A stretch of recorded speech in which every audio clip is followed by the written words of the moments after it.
Maybe like that. Maybe like that.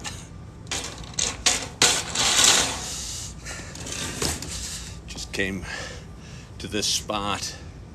Decided to sit at a chair and table this morning. And when I came upon this spot, which I think is generally set aside for maybe, I don't know, Cold Stone Creamery or what have you, there were chairs thrown on the sidewalk and chairs stacked on the tables. It's kind of a mess. And although I talked about it the other day, that it's not my job to necessarily clean up the entire world or to save the world or fix the world or change the world, old habits die hard. And I think, I don't know, generally in life, if you see a mess, you can clean it up. The world's a better place.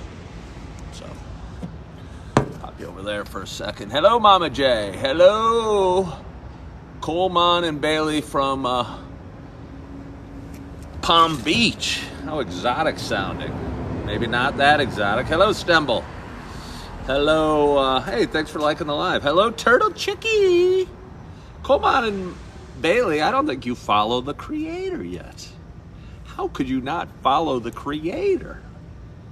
You're Trump's neighbors. Oh. All right. Good morning, Ken Tracy. I mean, good morning, Katie.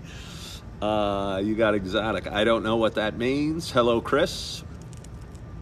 Hello, Scott Hackenberg and Caroline from Connecticut. Someday I'd like to go out to New England. I talked about it before and do cruise around and hit Vermont and Connecticut and all these little tiny states up there. I don't know what I'll do. I don't know if I'd fit into the... I mean, I'm betting very expensive. I'm betting... It'd be a different experience. And I think, I mean, I know there's skiing in, like, Vermont and what have you. So I bet I could have some fun up there. I like hills. I like little shops. I like little coffee shops. Do I have a boyfriend? Actually, no, I don't. Thank you. But anyway, good morning to you. My name is Ken Tracy, and this is Coffee with Ken. It is Monday morning. It is 5:47 a.m. It is 5:47 a.m. and it's July 31st. Happy Monday. This is a show that I've been doing for quite some time. It is a show about me talking. It is a show about me sharing some feelings, sharing some ups and downs, sharing kind of the complexities that come at us in life. I think when I was a kid, I figured when I was an adult, I'd have it all figured out. And I'd be working a 9-to-5 job. I'd kiss my wife goodbye, pat my little children on the head, and go off to work and conquer the business world and come home with my briefcase and sit on the couch, put my feet up. Maybe I watched too much of the Brady Bunch when I was a kid. Because certainly for me, my life's not that way. And I've got some friends whose lives appear that way, but when I talk to them, their lives aren't like the Brady Bunch either. Life is a journey of life-teaching experiences. It is. Hello, Tracy from Indiana. Where have you been? I actually almost forgot about you. It's funny, I'll get people coming back that haven't been on my show in months.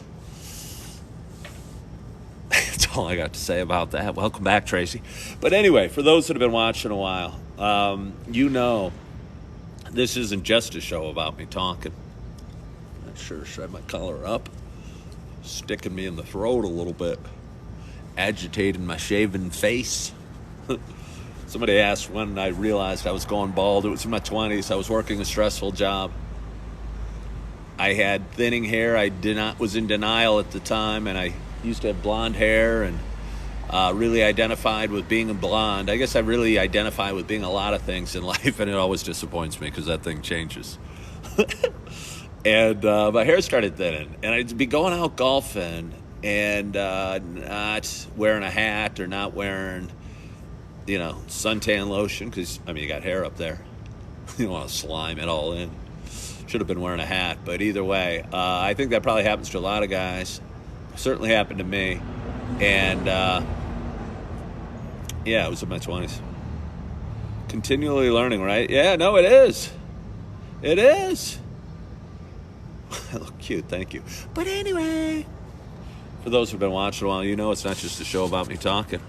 It is also a show about me sharing my love of coffee. I don't think the barista was very excited at 5:30 this morning. I said, "Good morning." And he said, I go, "You doing okay today?" I haven't used his name, but I won't use it for privacy purposes. He goes, "Oh." He wasn't as happy to see me as I was to see him, but I guess he's working. And I certainly know that feeling. But anyway, again, it's a show about me sharing my love of coffee. And I'm excited to have my first sip. Hello, Ohio Lindsay. It has been a while. It has been a while. Wow. It's like a reunion of my viewers from, I don't know, 3 to 6 months ago. You must be excited because I'm in a different locale. I've been doing different locales every day. But anyway, it's a show about me sharing my love of coffee. And with that in mind, I have a nice hot cup of coffee in front of me. And my only hope is that you too have a nice hot cup of coffee in front of you as well. Cheers to us. Oh. Oh. Let's have another sip. Oh. Oh. It's the dark roast with cream. I'm not sure exactly the bean. I like to think it's a Sumatra, but I didn't look on the little coffee maker and see what type of roast they were making today. But it tastes good. Let's have another sip. Somebody asked, Ponch. Is that like Ponch and John? Asked where I live now. And it is so weird that I can do this. And I do this kind of often. I live in the beautiful town of Naperville, Illinois. It is a town of about 145,000 people. It's about 35 miles west of Chicago. And I'm standing on Jefferson Street, which is the main thoroughfare, or one of the main, right back there is Main and Jefferson, and that's the epicenter of our beautiful downtown. And it is a town that is, I don't know, I still think things have changed. And I don't know that the world, the people, that the economy is back to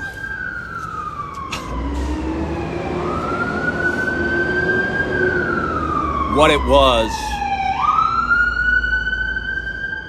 before COVID. I think the world maybe, I hate to say permanently changed, but I used to think there was more people in the morning. I used to think, thank you, RJ, there'd be more people here in the morning. I know there was. I mean, there's nobody here. I'm in downtown. It's almost 6 o'clock.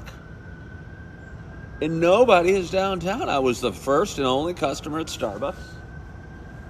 Occasionally you'll see somebody walking their dog on by. But I don't know. I don't know if I've had a car driving by in the 10 minutes that I've been here. It's so weird. So let's have a little more coffee.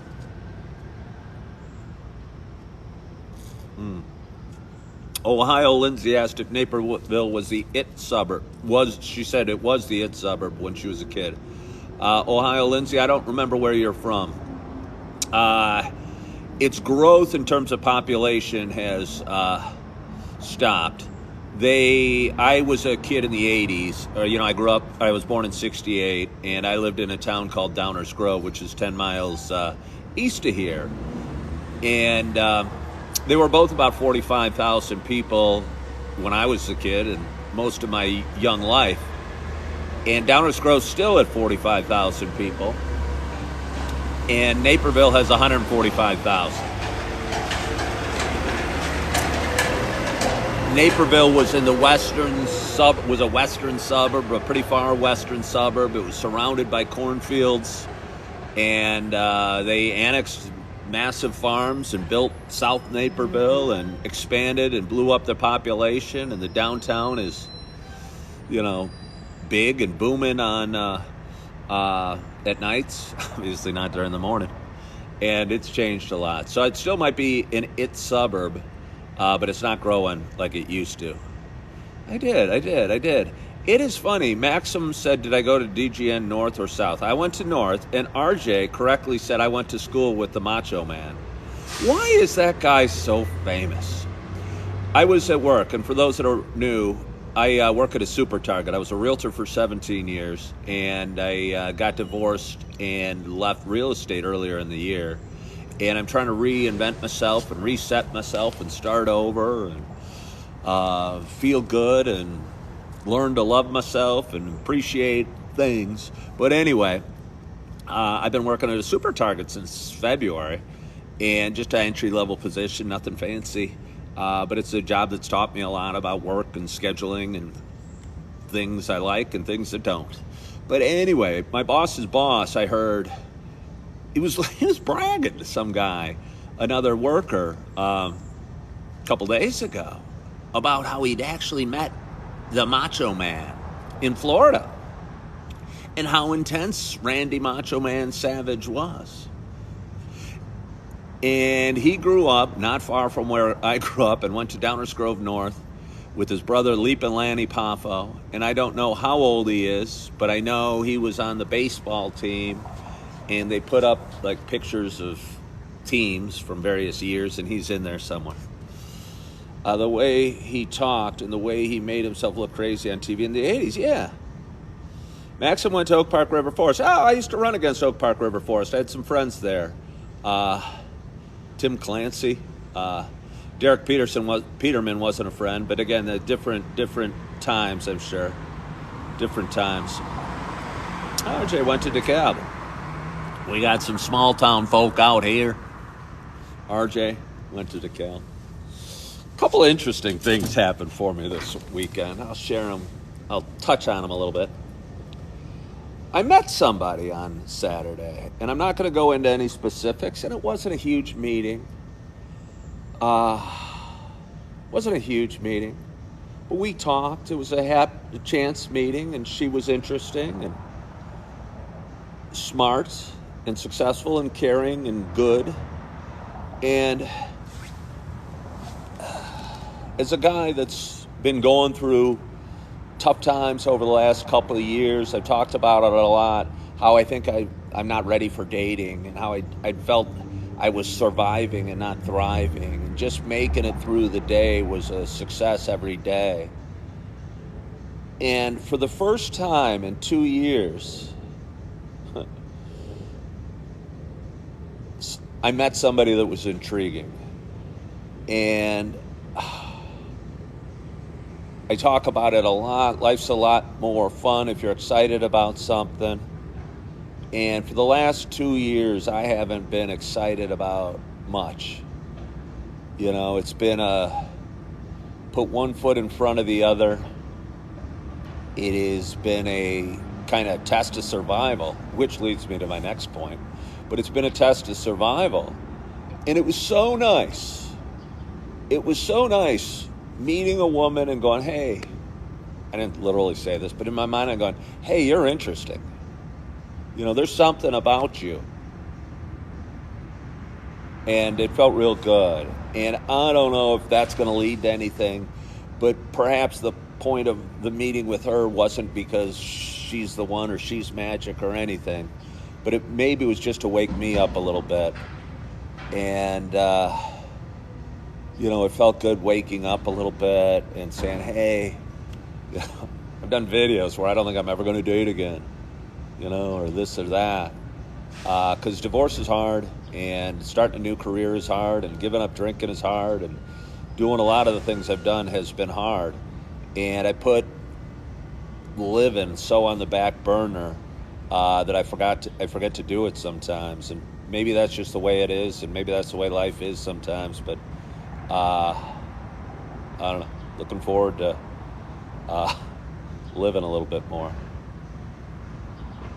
Yeah. But another interesting thing. I rewatch all these, and this might have happened to a million people, but I rewatch all these videos and I clip them into shorts and reels and TikToks and post them all various social media platforms. And this is embarrassing because it may happen to a ton of people, but I don't know how many people they reached out to. But a casting agent for a reality TV show reached out to me and asked me to apply. You send in a video to the producers of the show, and I haven't done the video yet, but I did watch something about it on YouTube, and it seems fairly legit. I don't know. But I think it'd be really interesting, and I think it'd be really funny. And I worry that there'd be some tests of physical endurance or strength or, and I'm not totally sure what goes on, or if it's survival-like or what have you. But I used to be a bit of an athlete. I used to be a marathon runner and track runner. And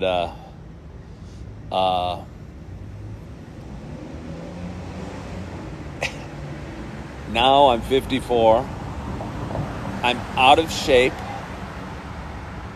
I couldn't run down this block. I couldn't do 25 push-ups. Maybe I could. That might be my max. And I'm probably about 15 pounds heavier than I'd like to be. And I think I'm going to send in a video. And again, I don't know how many people they reached out to, but they'd seen something I've done and found it interesting enough, or crazy enough, or silly enough, or stupid enough, that, I don't know, it piqued somebody's interest somewhere. And I figure the least I can do, it'd be rude not to do a video and send it in. And tell them a little bit about me and just kind of be me. Because, again, something I've learned over the last couple of years, being me is pretty good. And it's something I didn't know growing up, and I was always trying to pretend and, be somebody else. Ohio Lindsay asked if I still run. No, I don't still run. I have a kind of tough knee. My daughter runs. A couple of years ago, when she was just getting into running, I'd go out and run maybe 1.5 miles with her, and it was very hard. It was very hard. I'd like to get more fit, and again, in all the stuff I've done, fitness has taken a back seat, because sometimes I think, although staying in good shape is part of surviving, it can be seen as a bit of a luxury. I used to belong to Lifetime Fitness, which is a great gym, actually real near the Super Target I work at. Great gym, great swimming pool, great workout room, great classes, great everything. But it seems like a little bit of a luxury for a guy that's, struggling a little bit.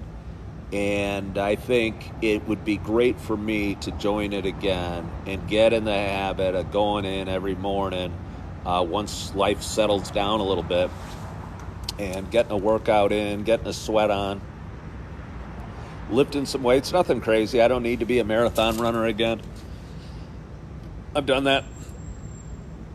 I don't need to be able to bench 250 pounds or do 20 pull-ups. I haven't done that. I did do 6 pull-ups once. That's my record. And then my arm started hurting. And but I think I'd feel pretty good if I was in a little better shape. And maybe meeting this woman and being somebody inquiring me to be on a reality show, both of those could inspire me.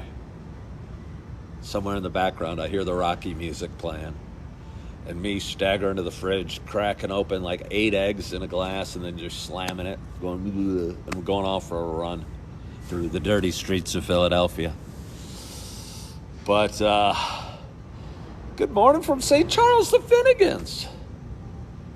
Yeah, no, somebody said, they were saying, tell us why you'd like to be in the show. Is it because you want to, tell us a little bit about yourself? Do you want to win money? Do you want to, what have you? And there'd be so many interesting reasons that I'd want to do that show. And let me tell you, although I know, I appreciate the hat and mustache, RJ has been very generous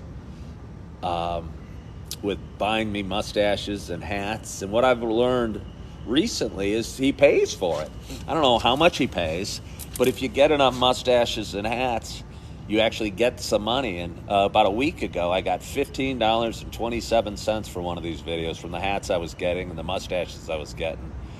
And the other day, I got a few, and I got like $2.50.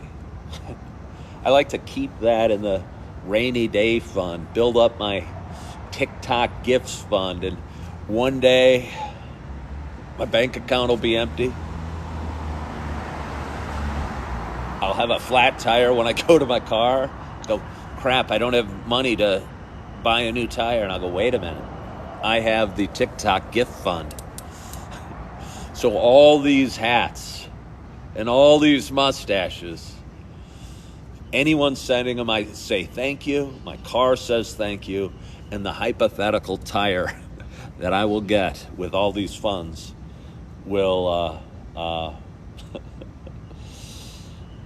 that's what I use it for. Happy birthday, and got an order of protection in the mail. I called my ex with, that's unfortunate. Coffee with Ken. Hello, Robert Patrick. Hello, not original. And RJ keeps sending me roses and cowboy hats. RJ, I do appreciate them, so keep them coming. But as I say, I do clip some of these videos. And I thought I was in a fairly good one. And it was, I don't know, it was probably kind of funny. I was probably laughing during it. And all of a sudden, I'm sitting there with a mustache and a cowboy hat. Keep sending them. I'm not complaining. But I'm going, can I really post a video with a cowboy hat? Without a doubt, I posted a video where I'm talking about something. And suddenly I had an elephant nose and ears. And I laughed in that video and thanked the sender for the ears. But then I went back on subject. I stayed focused like a laser. So anyway, it's 6:07. It's Monday morning. I don't know what happened. Oh, there's 2 people walking over there. But nobody's walking by. Nobody's driving by. My poor Starbucks is all alone. I'm going to go back in there shortly. Eat a couple oranges. Eat a banana. Maybe eat a Pop-Tart. Enjoy some coffee. Get... have a quiet couple minutes before I head in and do my job today. I'm working at Super Target today. I feel I've got some things on the employment front that I'm excited about. You think so, RJ? I think I have some things on the employment front I'm excited about. I'll just tell you. About 6 weeks ago, I applied, and I alluded to a job, but I didn't want to talk about it at the time. It's kind of funny. It was a 911 call operator.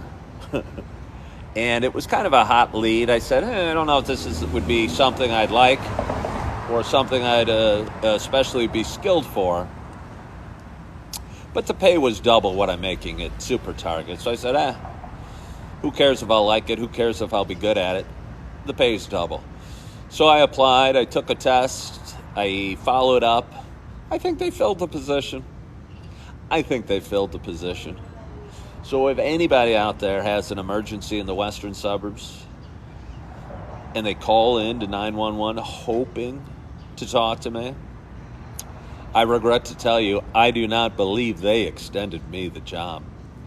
And again, I believe God works, or things happen for a reason, and God works in mysterious ways. But in my heart, I didn't really feel that working through the night, answering phone calls about various level emergencies is where I should be. I would have done it because, again, I could use the money and I could use a next step, but I don't think it's where I was meant to be. And so I guess I'm not going to be it. What did I do before I was job hunting? I was a realtor for 17 years, and that's what makes it kind of challenging, is that I thought I'd be a real estate agent the rest of my life, and I'd sell homes till I dropped. And I'm not gonna. And I'm happy about it. But I would like to feel I'm in a position where I'm excited about and contributing and financially in a little bit better place than where I'm at right now, working at a entry-level position at a Target.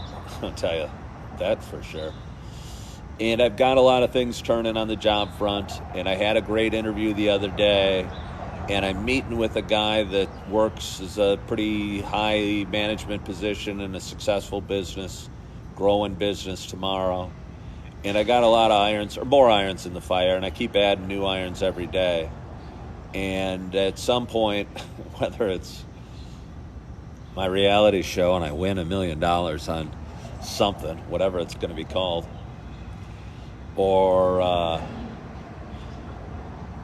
finding a new career or something I can hang my hat on or what have you, I know it's in the pipeline. And I know it's coming down the road. Thank you so much for being here, RJ. One more cheers to you. You're a good man. Oh. I so appreciate you guys for joining me. I've been doing this show for about, coming up on 2 years, almost just shortly after I stopped drinking alcohol and smoking pot, I started doing this show. I had done a video on a different platform, and my buddy and his wife and his daughter were watching it, and they said, wow, his daughter said, wow, this should be over on TikTok. He could really grow his audience over there, and what he's saying has some value, and I think it was about addiction or drinking alcohol or anxiety or depression. And she clipped up one of my videos, and I think my very first video posted was her editing a video I'd done on another platform and posting it here on TikTok November 16th of 2021. So I'm fast approaching 2 years with that. I really enjoy it. Feels good. Always kind of puts a smile on my face and makes me feel like, I don't know, my day got started on the right foot, because I know there's a lot of people out there going through their own stuff. And I don't know if watching me talk about my own stuff makes those people feel a little bit better. I feel good. And I've talked about going to church, and I've talked about my own mental health, and I've talked about stopping drinking and smoking. And I'll bet you there's somebody out there that's gained some inspiration from it, and maybe has gone to see a therapist, or has decided not to drink today, or what have you. And it feels good making a difference. And I think that I am. I know that I am.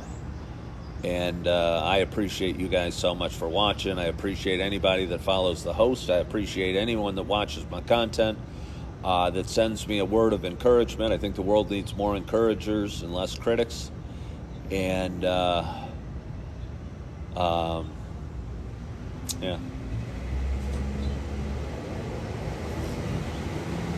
I hope you had a wonderful night's sleep.